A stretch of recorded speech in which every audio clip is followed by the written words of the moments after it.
დაელოდე, დაიწყებს, ჩემაც გვიან დაიწყო ლაპარაკი, თან გამიგია რომ ბიჭები გვიან იწყებენ ლაპარაკს. ბიძა ჩემი, 6 წლის იყო ლაპარაკი რო დაიწყო. ალბათ ხშირად გსმენიათ მსგავსი დამამშვიდებელი ფრაზები. გამარჯობა, მე ვარ კომუნიკაცია ენამეტყველების თერაპევტი სოფიო ქურასბედიანი და დღეს ვისაუბრებ ბავშვის განვითარების ეტაპებზე 0-დან 3 წლამდე. ვთანხმდებით იმაზე, რომ ბავშვის განვითარება არის ინდივიდუალური პროცესი. თუმცა არსებობს საკმაოდ მკაფიო ნიშნები იმის გასაგებად, აქვს თუ არა ბავშვის მეტყველების დარღვევა, ან საჭიროებს თუ არა სპეციალისტთან კონსულტაციას. აუცილებელია ვიცოდეთ, რა მოლოდინები უნდა გვქონდეს მეტყველების განვითარების სხვადასხვა ასპექტში.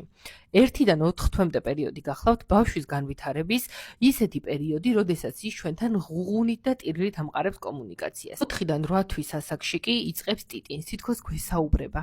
მაგალითად, მამა, ბაბა და რაღაცნაირად აი ამ ტიტინის მომენტებს რომ გააბამს ხოლმე შეგრძნება გვაქვს, რომ აი თითქოს რაღაცის თქმას ცდილობსო. 8 თვიდან 1 წლამდე ბავშვის კომუნიკაცია გაცილებით აქტიურია. ის იწყებს ჟესტების გამოყენებას, მიგითითებს საგანზე, ჩნდება მოთხოვნები. ამას აკისთვის ბავშვი რეაგირებს საკუთარ სახელზე და ამბობს პირველ სიტყვას, როგორც არის დედა, მამა.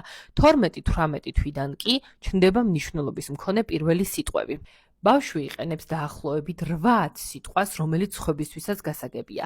ამავე ასაკში უკვე ის იწყებს მარტივი მითითებების შესრულებას და ხშირად იმეორებს იმას, რასაც ვამბობ. 18-24 თვის ასაკიდან ბავშვი იწყებს იმიტაციას. იმიტაცია მეტყველების განვითარების ერთ-ერთი უმნიშვნელოვანესი ნაწილია, რადგან ბავშვი მეტყველებას სწორედ მიბაძვით სწავლობს. იმეორებს სხვადასხვა ხმებს, მაგალითად ცხოველების ხმებს, ტრანსპორტის ხმებს, აქვს ახალი სიტყვების თქმის მცდელობები დამოუკიდებლად, თუნდ არასწორად. წიგნის კითხვის ან დათვალიერების დროს ასახელებს ნაცნობ სიტყვებს. 2 წლის ასაკიდან კი ბავშვის მეტყველება მეტად სტრუქტურირებულია და ის ქმნის 2-3 სიტყვიან წინადადებებს. ასევე იწყებს ზედსართავების გამოყენებას, როგორიც არის ცხელი, ცივი. მისი მეტყველება გარშემომყოფების უმრავლესობისთვის უკვე გასაგებია და არა მხოლოდ ოჯახის წევრებისთვის.